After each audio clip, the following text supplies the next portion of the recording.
back with another episode of Sean on Scene Podcast. I got my main, Aunt Moore on the bill. Yo, what up, man? What's poppin', What's up, baby? brother? What's Talk, up? talk What's to me up? nice. Talk to Come me on, nice. come How on you now. doing, man? You know what it is. I see you got that. I see you got that money green on today, son. You gotta go with the kind of the taupe color. It's still, Okay. it's still cold weather. Okay, okay. know, I see you. I see you, son. I see the money. So we got a special guest with us today. My man, my homeboy, known for years, major person on the Charlotte scene. Has done a lot of things in the city. Originally from South Carolina, but I'm gonna let him tell you that because I'm talking too much. You know what I'm saying? Got my man, Chef Kenneth Williams in the building. Chef. Everything cool? Yeah, man, it's good to have you down here, man. I'm glad to be here. Glad we finally got you on, man. So, Kenny, I just want to start off by saying thank you for being on the platform and blessing us with your presence, brother. Let me get now. You worn a lot of hats in the city, and you worn a lot of hats all around. But originally, where are you from, and how Let's get into the origins of Chef Ken. So, I was born in Anderson, South Carolina, right? But my family, where I was raised, was Greenwood, South Carolina. So that's like literally middle of nowhere. Okay. Like my family has a whole street. Like me and my siblings joke around and say we grew up on a family compound because on the street it was my great grandma, my grandparents, my great uncle, my great aunt, and then my other great uncle and great aunt. Nice. And the rest of the people on there were interrelated some type of way. Okay. So that's how we grew up. Only 2 high schools in the city. Pretty much everybody knew everybody. Okay. Very small, very close knit. Very tight. So that's what Greenwood was like. Okay. Okay. It was like. So for people that don't know now, Greenville is like Greenwood. So Greenwood. A64 was that? Hard self. My bad. I'm about to say. It's more than 2 hours. Dude, somebody say I'm from Brooklyn. I'm getting tight. You know what I'm saying? So Greenwood. So where like I guess like if we're looking on a map or we're visualizing a map, where is that closest to? Where would it be at? So we're about 45 minutes away from Greenville. Okay. It's one highway that can take you from Greenville to. You'll come from Greenville to Ware Shoals. That's my pops was from. Gotcha. Ware Shoals in the Greenwood. Okay. Yeah. So what are some of the things that you did when you were coming up in that area? Like how was it growing up in that area? Man, it's like when I say real like country, I was brought up real country. Like like my grandparents had a garden. You know what I'm saying? Like we chopped wood. We worked in the fields. Like we did all that type of stuff. Like fix cars. Like I had my uncle that lived up the street. My great uncle that lived up the street. He was the mechanic. Like he worked on cars, but he was also like the first person. Well, I wouldn't say the first person. My granddaddy was the first person, but like they worked together in teaching us like the value of hard work. So at like 10, right, we would go get up in the morning at 8:00. We would walk up the street. We would work for him. You know what I'm saying? Whether it was yard work or whatever he had for us to do. Right. We had a job. Right. So we get up there. We work 8:00 in the morning to 12:00. We work 5 hours an hour. We make our $20 and we do whatever we do. Okay. You know what I'm saying? So that's kind of the start of it. Then, later on in like high school is when I started throwing parties. Gotcha. So I threw my first party at 15. Now what high school is this? So the people know? This is Greenwood High School. Okay. So I threw, ironically, the first party I threw was not from my high school. Okay. It was for another high school, which is Emerald High School. Okay. It was their prom. And the idea came like, nobody has an after party for this. I don't know where this idea came from. Right. Because like I said, I'm in a small city. We ain't, nobody was really big on like being a promoter or nothing like that. You didn't really have that concept. So it was like, I'm gonna throw a party. Right. And so me and my cousin Mike used to go roller skate. Okay. So like roller skating was our thing. Yeah. So we go to roller skating rink every Sunday. Every weekend. So we did that. So I say, man, skating rink is big enough. Yeah. I say, yo, let me rent the skating rink for this prom after party. Nice. And that's how. So you was doing like a skate key thing up there. Now we talk about skating rinks. And do you skate? No, I used to go because the girls was there, bro. I couldn't really skate. Just go to trade winds and cakes. You know what I'm talking about? Ed, like, Ed, Kitty, like, you ever see that one dude that be the skate ring? He be floating through everybody with the black skates. Yeah. He's like, why you showing off for, man? I'm sitting there. I didn't get to that point though. I didn't get that good. Nah, I didn't get that good. I didn't get a chance to get there. That's crazy. That's crazy. So you popping off at the parties in the skate rink, and this is high school. So then how'd you get towards, because that's your first introduction to parties, right? Yeah. So so I did that party, and I always shout my brother out because like I got an older brother and younger sister. And my brother, he is 8 years older than me, 7 years older than me, 7 years older than me.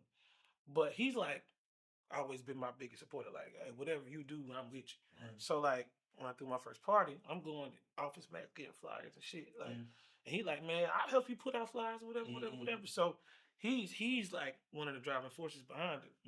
No doubt. Shout out, man. Shout out KC. So there's this guy that gets wind of me. Right. And this is probably going in the 12th grade. He gets wind, but he knows the business. Yeah. I'm just me throwing parties. Yeah. Like, I'm high school. Hey, I need you to come to this party. Yeah. I got my sister doing. You know what I'm saying? I'm just trying to put it together. Right. So dude gets wind, and he's like, "Yo, I want to work with you." Okay. I'm like, "Cool." He knew how to get flyer designs done.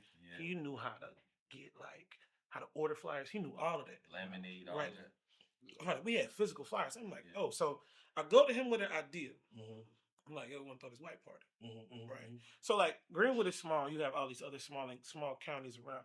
You got Abbeville, McCormick, Saluda. You have all these little spaces. Right. So once these parties got wind, and then I had the backing of him. Right. It just started spreading. So now it's like, oh, this is the party in Greenwood. Okay.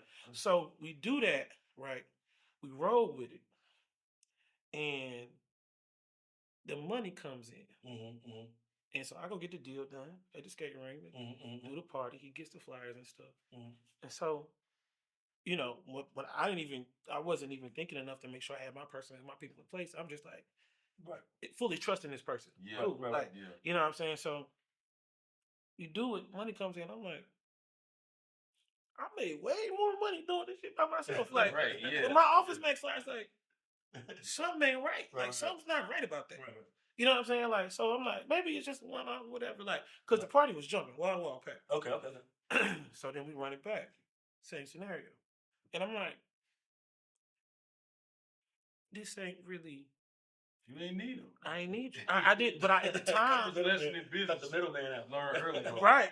At the time, I'm just like he has something intangible that I don't have. Right.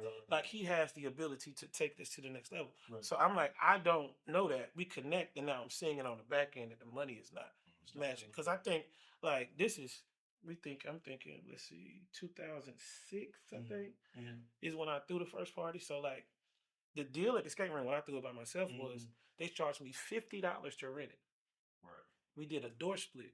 Okay. We was gonna charge $5. We charged $5 to get in. Do a door split. They kept 3. I kept 2. Right. Yeah. Which, in today's term, that's a 60-40 split. Yeah, which is not bad. Yeah. You know what I'm saying? On a rental, I made like $1,000. Like I came home. I remember coming home, and I walked into my mom was asleep. I walked to her bedroom, and I just was like, she's like, you made all this money. I'm like, yeah. So on the flip side, when I'm doing it with this nigga and I make $200, I'm like, hold on, bro. Like, the math ain't mathing, right? The math ain't mathing. So we did that, and then I kind of fizzled out of it until I went to college. Right. And then that's how I ended up. That's how I ended up in Charlotte. What's crazy is that's what I was telling Mari. Like I was telling you because Aunt be doing me on the 60-40 split too. So it's like when I told Mari, we got to cut him out or we got to do something. But if I lose him, I lose Charlotte. So I'm gonna keep him around till we bubble. And then we go send his ass up to Oklahoma. So you're in college right now. Right. So you're in college. So how did college come out with the situation? So like, what school did you go to? So let's get the transition from Greenwood to college. So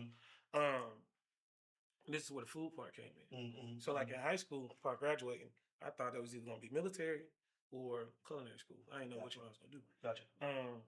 Pivotal point in and I think this is a full circle. We'll get to it at the end.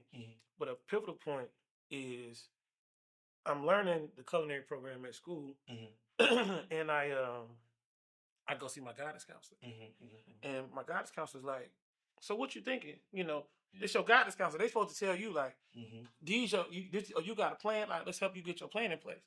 So I'm like, "Yeah, I think I want to go to culinary school. I want to go to Johnson and Wales." She's like, "I don't think you should do that." Why?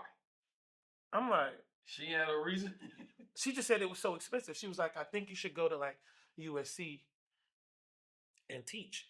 And I'm like, I don't necessarily like. I want to. This is what I want to do. But the way my system was set up at school, in high school, is that if you're not an athlete, they don't push you. Right. Like if you, it's like that now. Yeah, if you're not an athlete, or you know what I'm saying, you That's don't crazy. show promise in that direction, they're not, or you're not like a super genius. If you like middle of the road student, you know what I'm saying, they not giving you. They don't care about you. You know what I'm saying? Is that something that's, and I'm not trying to, is it something that's more so in the South, or is it because that in the North? I think when I was in school, I had a guidance counselor, Mrs. Walsh. I can't really remember her name, but she pushed me.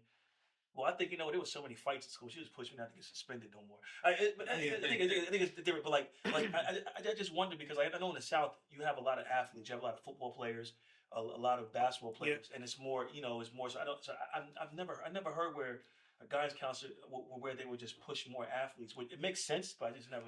Because like where I'm from, that's what's popular. Yeah. I went to high school like Josh Norman. We graduated the same. Oh, nice. Okay. Yeah, we graduated together. Like Yeah. DJ Swearinger. Like I went to school with all of them. Yeah. I perform like Josh. Yeah. But like where I'm from, that's what they like. It's sports driven. Gotcha. So like athletes are, you know what I'm saying, primarily. I don't know if it's like that now, but at the time that I was there, that's what it was like.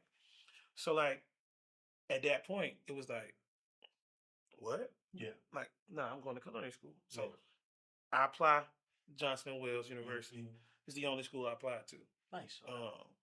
When I look back on that, I didn't even think about it. I'm like, this had to be the direction that it was supposed to go in, with it being the only school that I applied to. So I moved to Charlotte. I get to Charlotte. I think Charlotte is New York.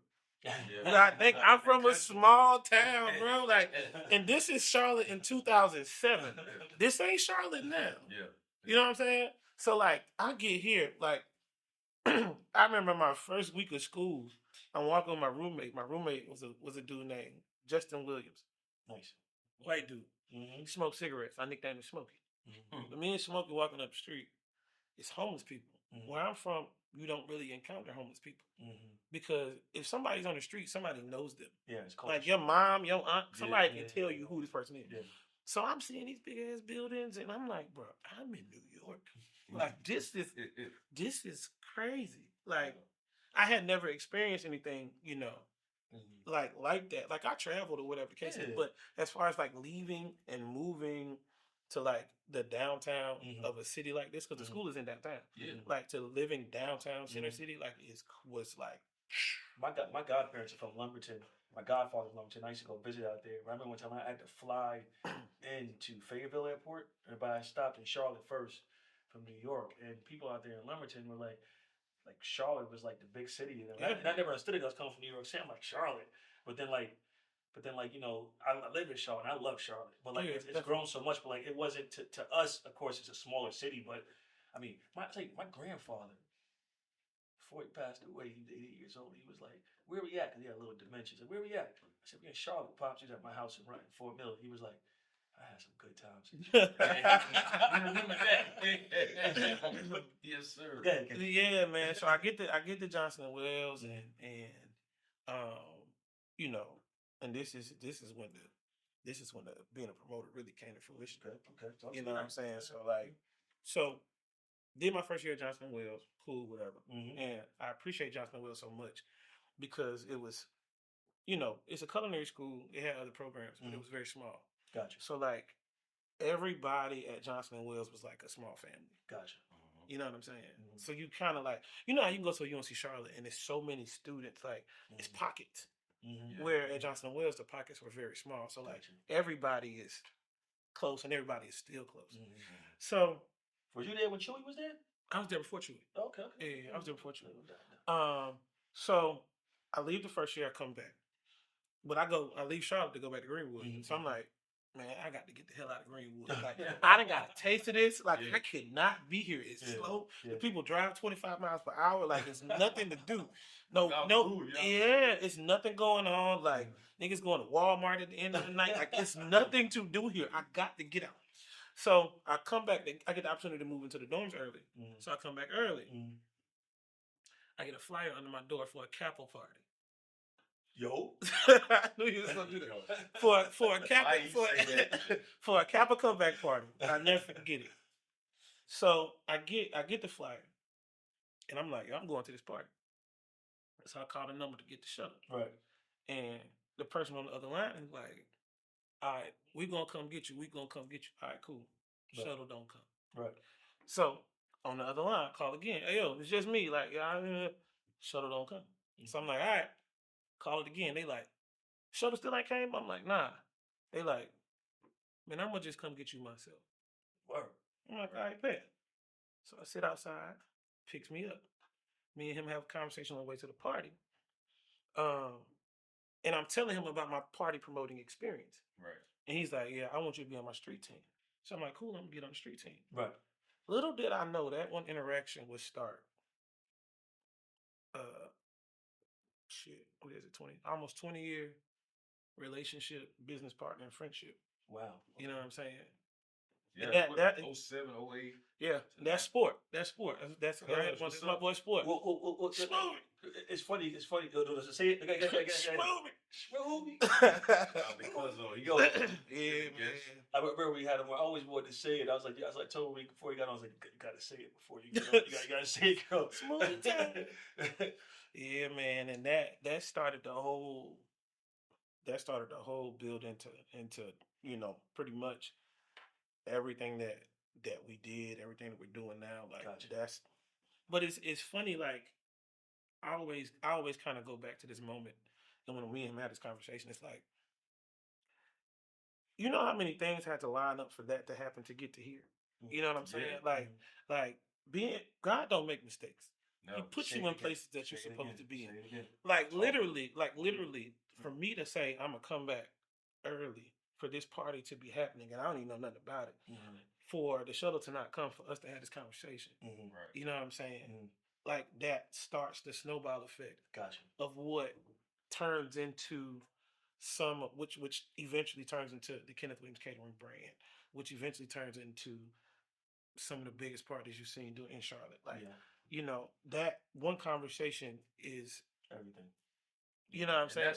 That's persistence, bro. I'm glad you said that because if you hadn't made that second phone call, it would have been it. Just be, I'm going back home. Yeah, it would have been it. You wouldn't be where you at. Persistence, yeah. So let's back up now. And you didn't use the action verb, adjective / English focus, scientific. G-Tech. Talk to him nice. So that's a great word, persistence. So what would you say about that word, persistence? Like, what would you, if you had to use that word and how it describes you, how would you use that word? I'm trying something different because for me, I would say persistent would be like, as far as like when I want to go get something, like no is not an answer. You know what I'm saying? Right. It's like exhausting all possibilities. You know what I'm saying? Like my granddad used to say, "There's more than one way to skin a cat." Mm-hmm. Yeah, you know what I'm saying? Like if it can't happen this way, it can happen this way. You know what I'm saying? There's always a way to get it done. Yeah. And if you exhaust all possibilities, you know what I'm saying? Then you've exhausted all possibilities. It can't get done. But you got to stay persistent on what you're trying to do. So with that being said, I do want to interject and say one thing. I watched you and Sporty. I think at probably the height. I remember seeing it. I first got to Charlotte. I don't know what it was before that. It probably could have been bigger before that. You know what I'm saying? What a time to be alive. Man. What a time to be alive. I just want to say that. What a time to be alive. Man. I want to hear about that. I want to hear about lot, bro. There will never be a time. I think there will never be a time that parties were like that because it's just different now. Right. Like the money is different, the crowds are different. You know, it's like we what we did was so monumental in the space of it. Like it's just so untouchable. Yeah. You know what I'm saying? It's like the Jordan era. Like you just can't. You can't. It sits this high. Oh. You know what I'm saying? We talking ESPN. We talking parties that make ESPN. Yeah. You know what I'm saying? Like what can you hold to that? We had a party that made ESPN. That's crazy. A party. That's crazy. Yeah. You know what I'm saying? That's crazy.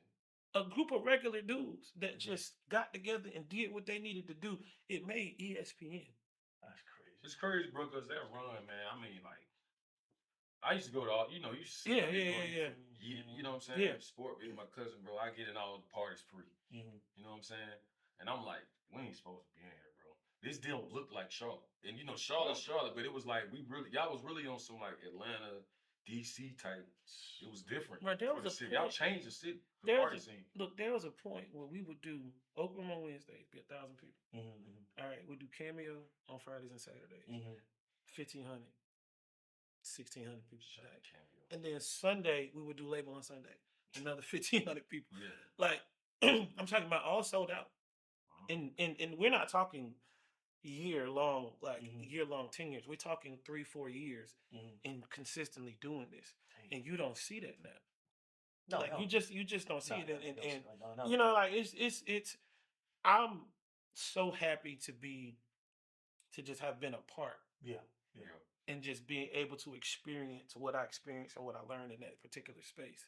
Yeah. You know, because it's so applicable to what I'm doing now, where I'm trying to go now with what I'm doing. Like, you know, you take that, because when we do parties, it was guerrilla marketing. It was in your face all the time. We had rotations and systems.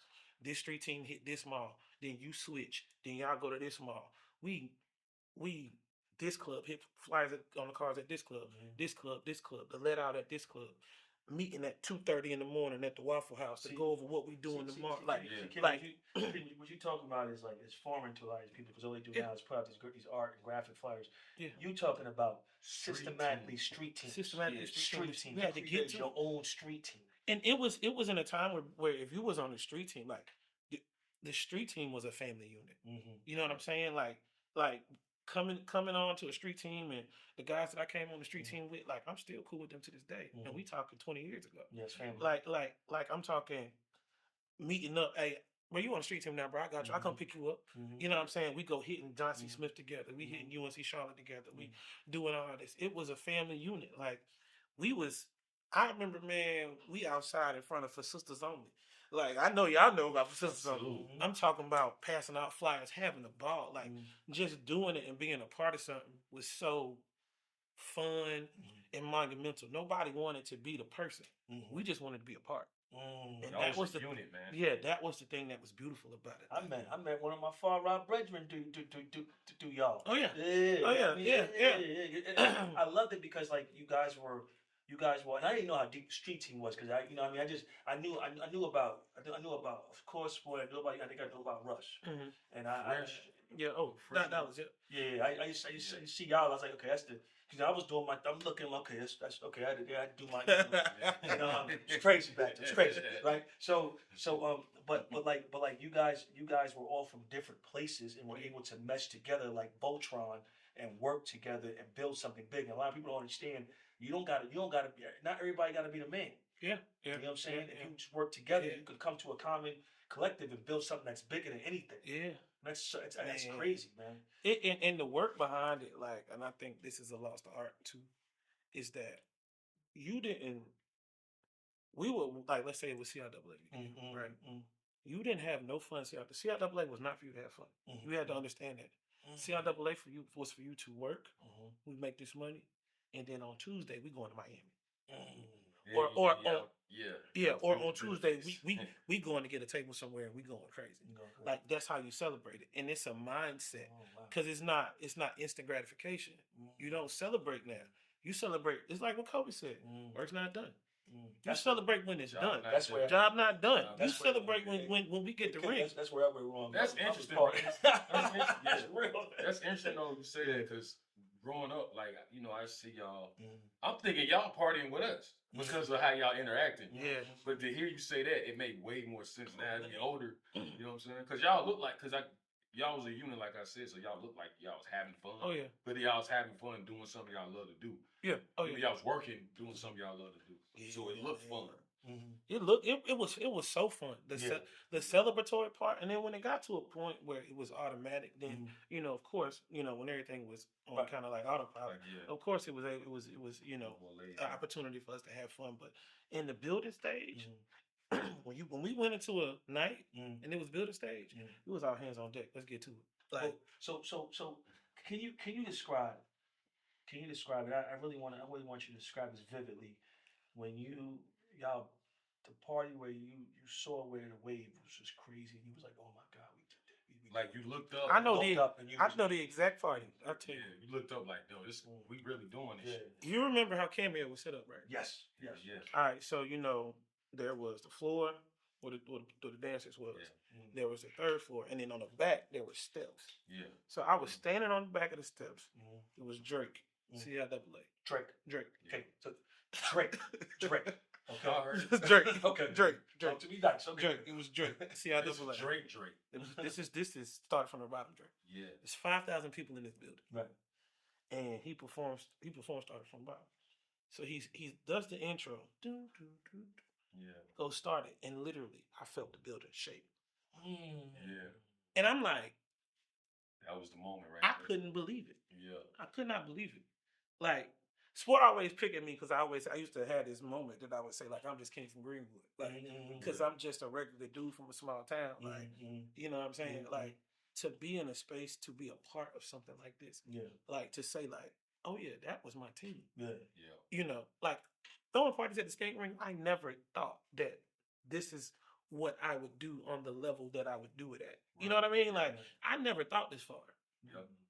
Like, I'm just like, bro, I threw a couple parties, you know what I'm saying? I'm on a street team, like, like, I never thought to be sitting here and seeing, like, bro, we have the biggest artists in the best party on the East Coast right now.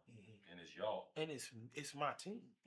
Like, that is goes down in history. That's the party that made ESPN. Yeah. That goes down in history as one of the biggest. What are some takeaways you have from when you were at your height promoting? Like, how did it shape you now as a person? One of the biggest things I learned was that it's persistence, being persistent and being consistent. Because even though we knew we had the biggest party, we knew the tables were sold out, we knew the tickets were sold out. It snowed that day, and we were still promoting as if we didn't have anybody in the building. Right. So it's like you have to keep the gas on. Yeah. You know what I'm saying? That you have to keep your foot on the gas the whole time, in whatever you're doing. You know what I'm saying? Like, you gotta keep pushing. It may look good, but you gotta go the extra mile. You know how they say, shoot for the stars. Aim for the stars. So if you miss, you still land on the moon. You know what I'm saying? That's like one of my biggest like things. Like, okay, well, even like now, taking out to run it. Like, some days I go out and I'll just run and I'll say, well, I'm gonna take it for 4 miles, but I might do 7. So let's get into your running. I see you've been actively been doing some running. How'd you get into it, and where have you actually, what marathons have you been running? So randomly, I got into it because Sport was getting ready to run Chicago Marathon. No, I'm sorry, he's getting ready to run New York. Okay.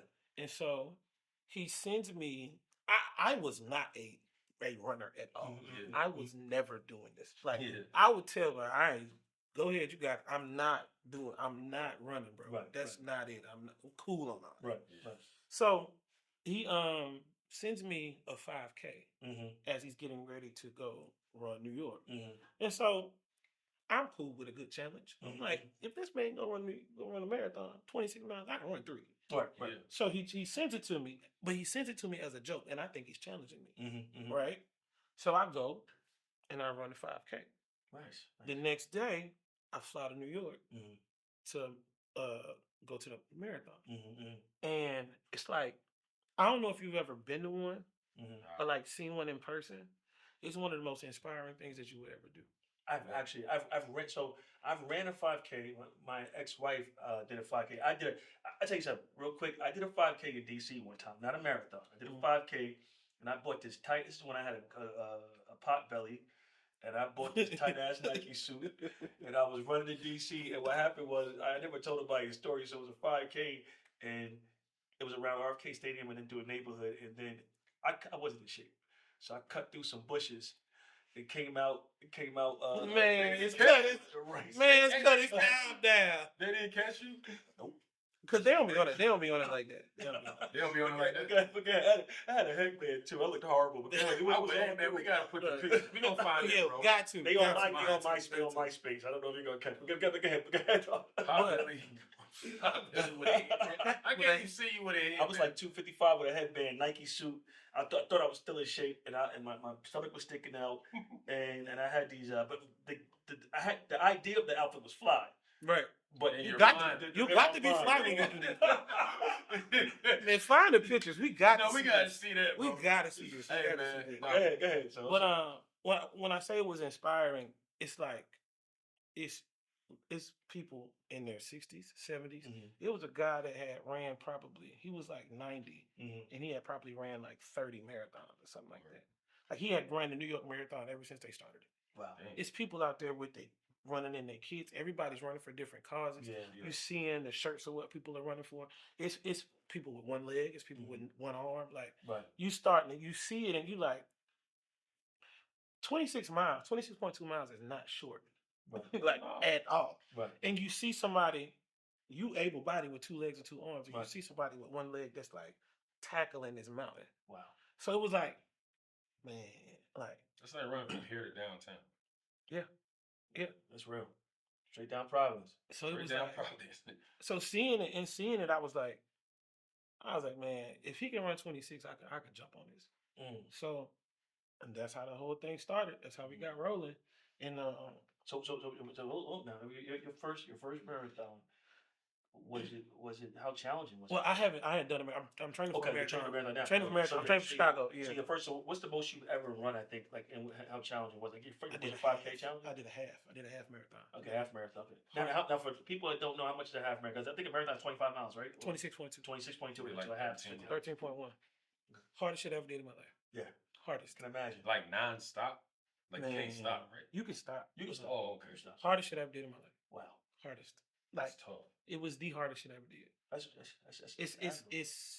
It was difficult. Only because, most people don't push their body to the extent to do something like that. Yeah. And like when you doing that, you gotta like when they say stick to your training plan, you gotta stick to your training plan. Because like I trained at like a 12 and a half. Okay. And I started out running like my first probably 5 miles was like 10 and a half, 11. Wow. Yeah. So when I got to mile 8, caught a cramp. First cramp. Bing. Oh, I'm like, but I'm feeling good at 6. So I'm getting a 6. I'm like, I got 6.5 more, like 7 more. I'm good. Right. I'm listening to DMX. I get to 7. That's great inspirational music. Oh yeah, I'm turned. I come to the corner to mile 8 to see Sport now. Run CLT is there. Bing. What the fuck is this? Yeah. Cramp. And I'm like, had you ever had that kind of cramp? never had Cramp serious. Never had that. Lord have mercy. So I'm still running. Bing, bing. I'm like, yo. It's a big both legs? What is, bro? It's a big. I'm talking about whole, like, this bad. Yeah. Like, so Moorhead, at the bottom of Moorhead is all uphill. Yeah. Right? So that's where I'm at. Oh. So like, I'm like, by Pinkies. No. Nah, he So was like about a while. Kings Drive. Okay, Kings Drive. Yeah. Come around Kings Drive, going up the bottom. So I'm like, yo, like, and so I stopped, and this young white dude was like, the problem, you're cramping because you're moving too fast. You need to slow down. Okay. So I'm like, okay, so I slow down. Now it's still 5 miles to go. Yeah. So I'm like, and I'm just bing, and I'm literally like in agony, like it was hard. And then we're going straight uphill, right? And it's I'm cramping. Still got 5 miles to go. Cramping. It got to a point when I got to like, well, I was never gonna quit. The whole time I'm like, there's people that are doing this, and they're like, just saying, I can't do this no more. I can't do it, and I'm like, there's no way. You'll mentally let yourself quit. I can't. Yeah. It's impossible. There's no quitting. There's no way. If I done made it to 8 miles, I got 5 miles to go. I have to finish. That's that great. That's a great mental health exercise. Oh yeah. Definitely. Because you feel like, because my cousin ran marathon, so like we used to work out at the Dow YMCA, hoop, all that. And I was like training mode, like getting ready to go back training camp. And we ran from the Y all the way down by, what's that over there? The clubs, Republic and all that. Yeah. All the way back to the Y. Yeah. And I was probably next to college, probably the best shape of my life. And I got back, I was like, bro, I don't know how he was doing it every day, because he ran in a few marathons. JC, he ran in a few marathons. Oh, JC, okay. Shout JC, man. Yeah. And it was crazy, man. I'm like, this what you doing? I was like, I felt good, because thank God, I would never do that if I was like in shape. Yeah. Right after the season where I took 2 weeks off. Right. I'm trying to get back on it like that. Yeah, you gotta stay with that. He was on it though. He was on it for that, man. That like to even literally like to be in the mind space like, bro, I'm not gonna quit this. That's crazy. And you don't know that your body, like, you probably know from your experience, but like not to get you. No. Yeah. But you know, like right. You can your body. You know what I'm saying? Your body, like there's a line that you can push your body past. You know what I'm saying? Like, because it's your mind. It's really mind over. Yeah. So like it was at a point where I'm like, bro, if I got to walk, like I was walking, cramping, having to stretch my feet on the curb, put my feet on the curb just to go. It got to a point, man, both my feet locked up at like 12 miles. Both my feet locked up like this. That's crazy. And I had to hobble to the side. What kind of shoe wear were you wearing? I was wearing running shoes. I went against my training plan. Gotcha. I went against my training plan. The adrenaline, you coming out, it's a bunch of people, everybody cheering you on. My LB's over there with signs and whatnot. Shout out to my LB's. What organization is that? Only the greatest in the world, Alpha Phi Fraternity Incorporated. You know.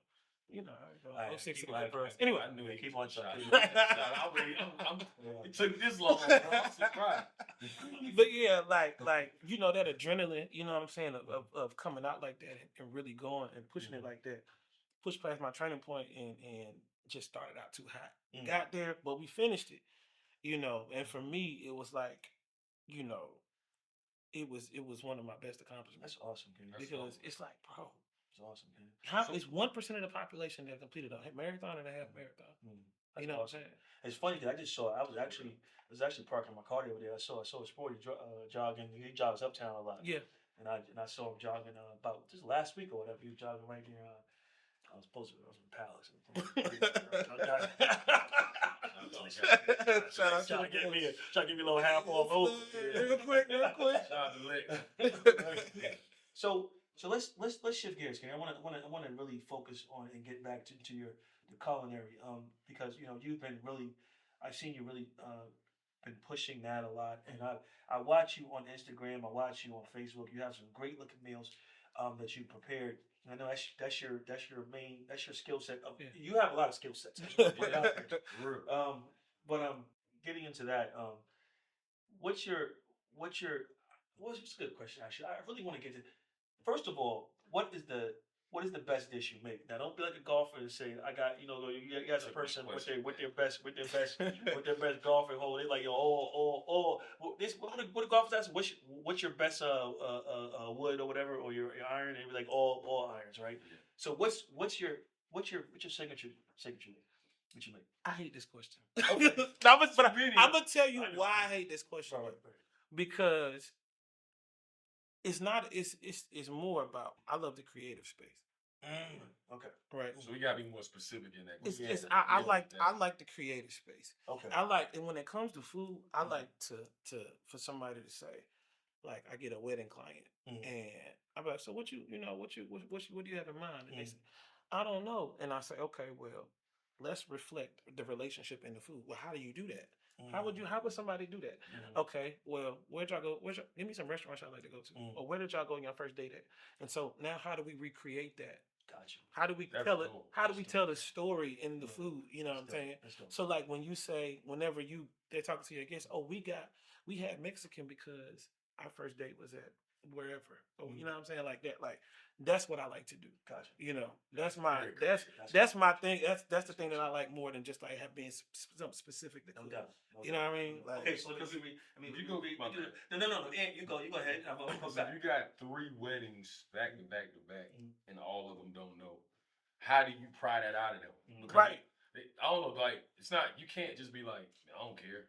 right, The right. woman is not gonna let you. Do Never. that, The woman is never So going to yeah, that. that's a dope way. And a lot of Sets a times, creative space. yeah. It is. A lot of times it's like they ask for a menu, and I'm like, that was one thing with my catering that I didn't want to do. I don't want to have a set menu. Like Right. we got stuff that we do, you know what I'm saying? Like but as far as when it comes to the space of like you got an event and you have an idea or a vision, we get into a space of being creative with that. Like how can we? How food is an expression, you know what I'm saying? Yeah. So like, how can we express what you're trying to deliver with this event through the food that we bring? And so that's how. So let me ask you a question. And what's okay, damn, that's a good thing. So what's your best creative space? Best creative space, I would say is at home. Okay. Yeah, it's at home. It's at home. Yeah. Greenwood home or home here? Home here, like home in my house. Yeah. Cause it's like I know how to set the vibe in there. You know what I'm saying? Like I can set the vibe in there and just kind of zone out and just do me. How I wanted to ask, like, cause like rappers can freestyle, basketball players like accomplished shooters like brother Anthony Moore over here can know how to get on the court and freestyle and do what they do when they got to shoot a 3 or go to the hole or whatever. How do cooks freestyle? Man, what's your freestyle? You start to learn it's really technique. You take technique and you take like things that go together, and then you start to experiment. It's science. You know what I'm saying? You say, "Hi, what I got in the fridge?" You know what I'm saying? I got Brussels sprouts, I got bacon, I got corn, I got chicken wings, I got whatever, and then you start to say, this could go with this, that could go with that. Oh, let's try, or let's blend this up and then make a sauce out of this, and then let's do that. Or you just kind of start to like take the things that kind of match, maybe add a little flair in there. You play around with the techniques. Okay, well, I don't want to grill the chicken wings. How about I air fry them? I hate air fryers, but there's a thing. Or I don't want to air fry. Cheating, man. Right. Right. I didn't. I love air fryers. I didn't get an air fryer till like last year. Yeah. I was against them. Yeah. But that's what it is. It's like you kind of get in there and you it's real scientific. You just play around with flavors that marry and meld and medley, and you kind of just start to experiment. That's the biggest thing. You just go in there and see what works. Let me ask you something, bro. Nah, go ahead. I was gonna say there's a lot of stuff that I had that did not work. Yeah, I mean that's everything. That's I done got in there, I done bombed some stuff down. Yeah. That's part of being creative. Yeah. Like you said, like basketball, we go out there, you work on some shit, and you work on it. You do it in the game. It may not work the first few times, but you keep working on. You kind of like you said, you got to keep mixing and matching. I had to ask you this too, man, because it's one of my favorite shows on Netflix ever. The series The Bear. You ever watch it? Hey, it's called. Y'all gotta see it. You know what I'm talking about, bro. I binged it, bro. I'm like 6:30 in the morning. The Bear. Seriously, bro. The Bear is the most accurate depiction of what it is to work in the kitchen. Everybody, because my homeboy, shout out my boy Greg Jackson. I didn't even. He got his foundation do a lot of work together with our foundations, and I didn't know he was a cook. He was a cook. Wow. And the guy we went to a meet, I didn't know he was a cook either. We had a meeting, and they said the same thing you said. It was like it's the closest to everybody. Like that's what it's like for real. It's 100%. And it was so I couldn't stop watching it, bro. It's so good. You gotta eat while you watch it. It's what so hungry it's is on Netflix. So good. Netflix, bro. Bro, it's so good. I'm waiting on the next season. Like they did such a good job with that show. Yeah. Like I'm talking about down to like it was a scene where Carmi was drinking out of a clear. It was like a clear cup, but it's a quart container. And so in the kitchen we use those for like you label, you put, if you prep vegetables, whatever the case is, that's what you put it in. But also working in the kitchen, like you don't drink out of a cup like this. That's your cup. So like to put something like that into the show, is like they got spot Got on. really like specific. It's so good. The storyline all with the restaurant and then how they built it, bro. I 6:30 in the morning, binge. It's so good. I couldn't stop watching, so bro. Good. It's so good. Check it out, man. Yo, I'm gonna definitely check it out because I got to, you know, I binge. I'm known to binge on things. That one was what 4 seasons now. I think I think they have 4. Like, they don't have a new one on. But once you start it, you gonna love it. You can't stop, bro. Check it out. Cause you know what, like with me, like I actually when I come home late, I like to cook. Yeah. Yeah, I love cooking. People don't. Well, my kids don't think so, but I love to cook. But I'm more so of like I like pasta, but I don't eat a lot of pasta now. I'm on a diet. But I really like. I'm a big Italian pasta guy. I love fettuccine. I love my eggplants, parmesans. I'm real big into the Italian side. Now, if I had an event and I'm coming, I'm saying, Kenny, I want to do an event, but this is what I want. What would be?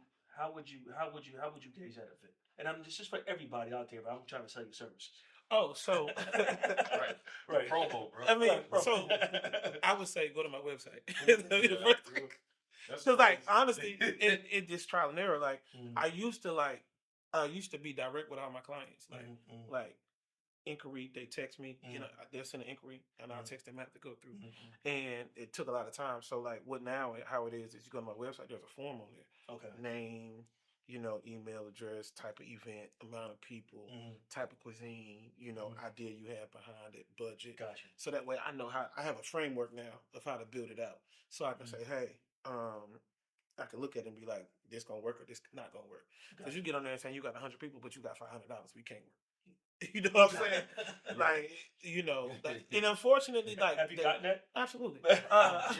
That's and it's you have to deliver that in a way so people can understand it. Yeah. Because I think people don't really understand how catering actually works. Yes. Yeah. You know what I'm saying? Yeah. Especially when we're bringing it to you. So like my biggest thing that I be wanting people to think about is, what does it take to feed your family? If you go to a restaurant, right? You go to sit down at a restaurant. What is it going to cost you to feed your family? Now imagine that somebody's customizing all of this for you and then bringing it to you. Right. You know what I'm saying? It's so you think right. Yeah. And then we're not using, cheap ingredients or nothing like that, because the work is reflective of us as chefs.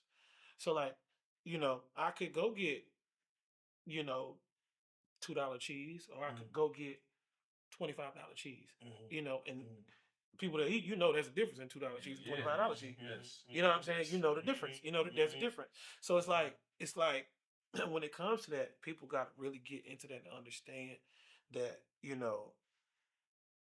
a catering service is a service. You know what I'm saying? It's more than just, I can do this at home. If you could do it at home and you could, do it your way, why are you calling me? What you call me for? What you call me for? You know what I'm saying? Like, it is what it is. So that, like that's why I kind of started to build it out like that. Like, because I want to ask you this too. So as a chef, like when you go to restaurants, is it different going to a restaurant? Like, can you, ingredients wise, like, do you have like a subconscious thought about the food?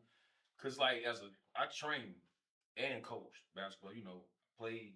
So like when I go to games, I can't not think about a play they ran that didn't work because of that. Or, you know what I'm saying? Yeah. So I'm looking at it as a fan, like, but I can't get rid of that. We've been doing it all my life. You know what I'm saying? It's like, funny. How is that when you go to like? It's funny that you say it, because it's not only like that with restaurants, but it's also like that with events. So it's so if I walk into a restaurant, I'm least like that with restaurants. Okay. Because I understand the concepts, Yeah. and so like I have an expectation. Like if I go to Texas Roadhouse, I know what I'm gonna get. Yeah. I know what I'm going for. Right. You know what I'm saying? Yeah. But if I go to Steak 48, I know what I'm going for. You know what I'm saying? Like I know what I'm going for. But when I walk into an event, from the door to the DJ, to the crowd, to the sound, to the bartenders, I'm clocking everything. It's like for the first probably 20 minutes I'm there, I'm just like because it's like it's an innate nature.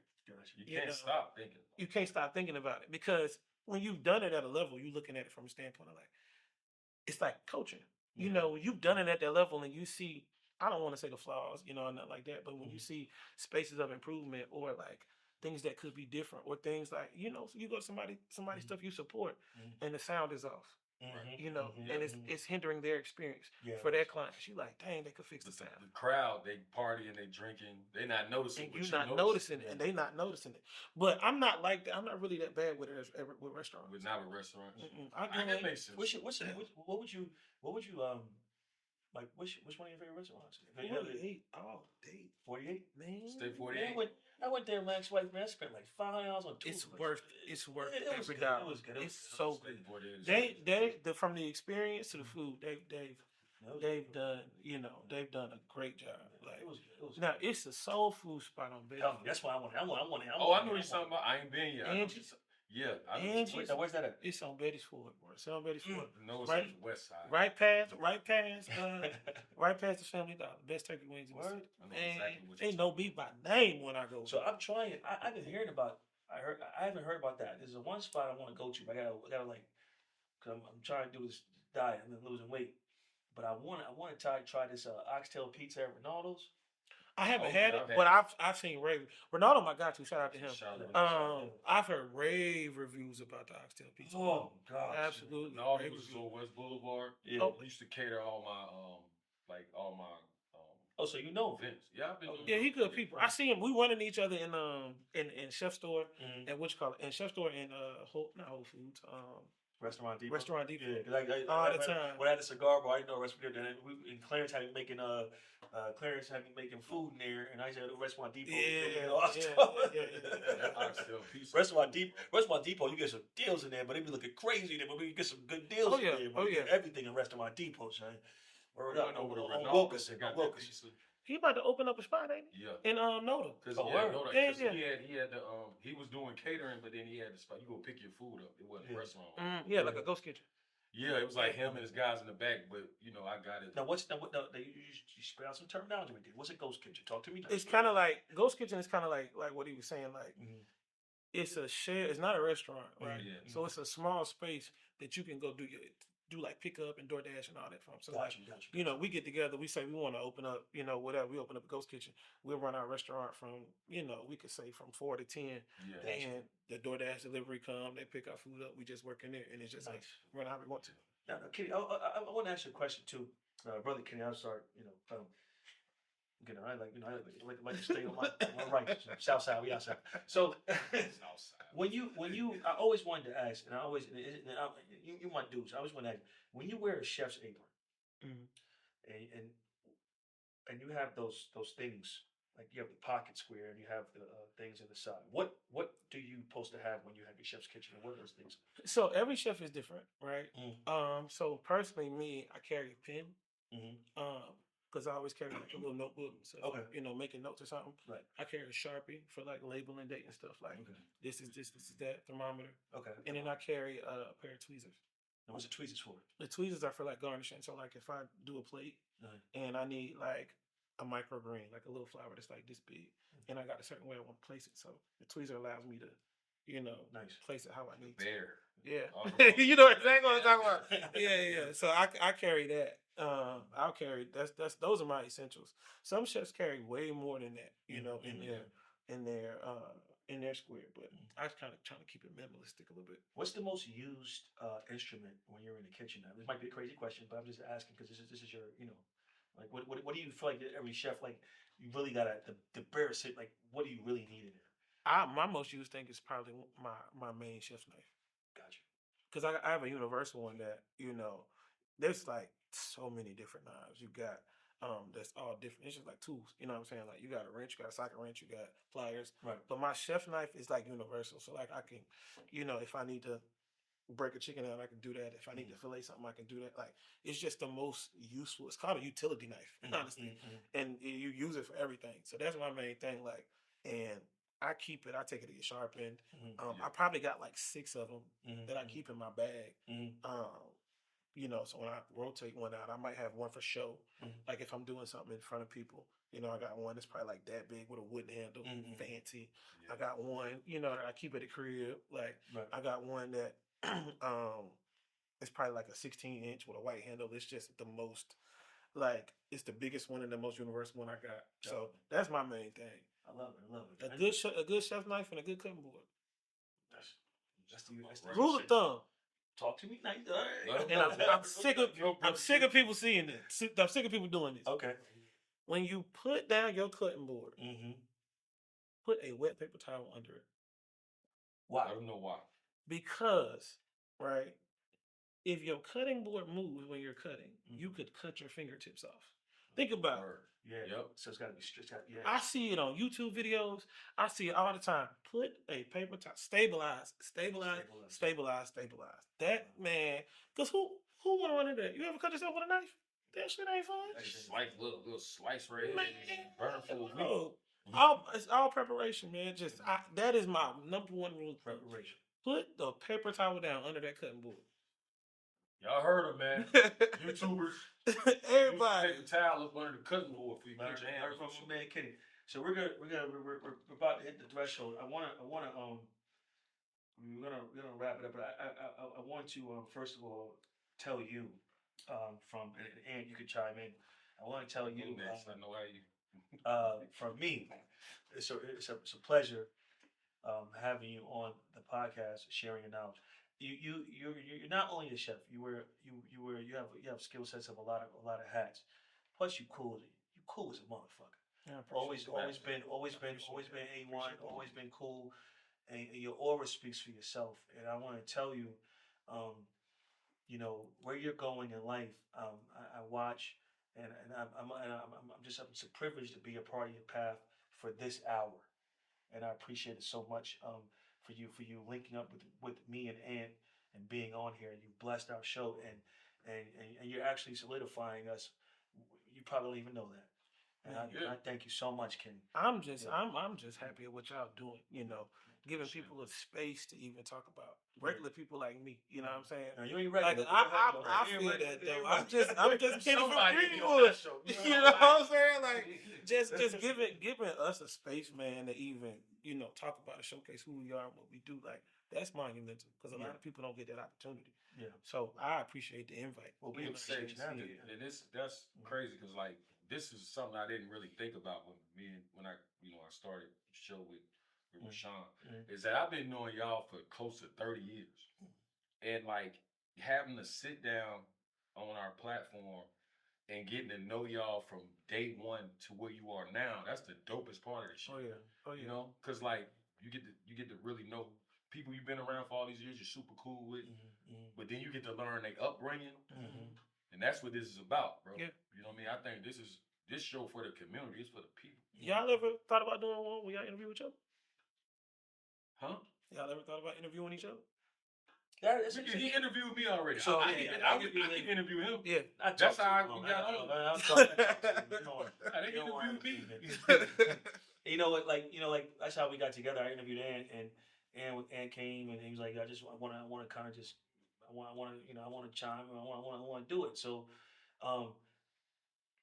you know what? I tell you something. Wherever my past in life, I've met some good people. And Ant is my brother, and I get to say that. When you meet people in life, like more so like associates or whatever, stuff like that. And it's my brother, but like I want to put it back on you too. Like Kenny, I've chopped up with you many times, and we just talk and just be cool. And you are one of those people that need their story told, that needs to be out there. And whatever we do as people, we push for everybody to be out there because that's what's supposed to do. You know what I'm saying? And I just love how you matriculated from doing events and then.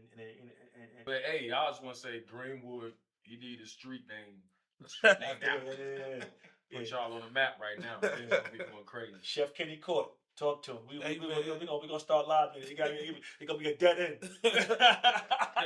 or a cul-de-sac. That's what that's what the property value is. The cul-de-sac. I never knew that. Yeah. But like anyway, we buy a house. People will usually want Cul-de-sac. They want cul-de-sac. I wonder why it's like that though. I didn't know that. Because it's kind of like not a lot of traffic coming in and out. I used to live on the tail of Fort Mill. I had a tail end in a cul-de-sac. Like not a lot of people coming in and out, so there's not a lot of traffic coming in. And when they come in, they gotta come right back out. Where so you got people coming all the time. So Kenny, when you wrap up, can you give our audience, which is your audience, and the Charlotte on the Scene audience, your last words? No, I won't say your last words. Words of wisdom. Man, just keep at it. You know what I'm saying? Keep at it. That's the biggest thing. You know, whatever you got your mind on, just do it. That's been my biggest, thing to myself is to just go after it. Bet on yourself. You know what I'm saying? Because you don't never want to be in a position where you regret that you didn't do something. Definitely. Definitely. Money is a cycle. It's gonna come and go. Take what it's gonna take to do the thing that you want to do, small or big. Bet on yourself, and if it work, it work. If it don't, it don't. At least you did it. What do you guys say to your students at Garringer? We back in school tomorrow, Jack. 2 hour delay. 2 hour delay. We back. Get out the house. Get your ass out the house. But look, we're supposed to get weather this weekend, so we don't know what's gonna happen. We gotta cross our fingers, boy. That's messing with my spring break. I feel you. Yeah. But we get a good weather. We get a good winter storm once a year. You know, we get a good piece of weather. But yeah, man, keep at it, man. Y'all keep at it. This is dope. You know. Thanks, bro. I appreciate it. I love what y'all doing. Can't wait to put y'all in chef coach. No, we're gonna make that happen. Yeah, we definitely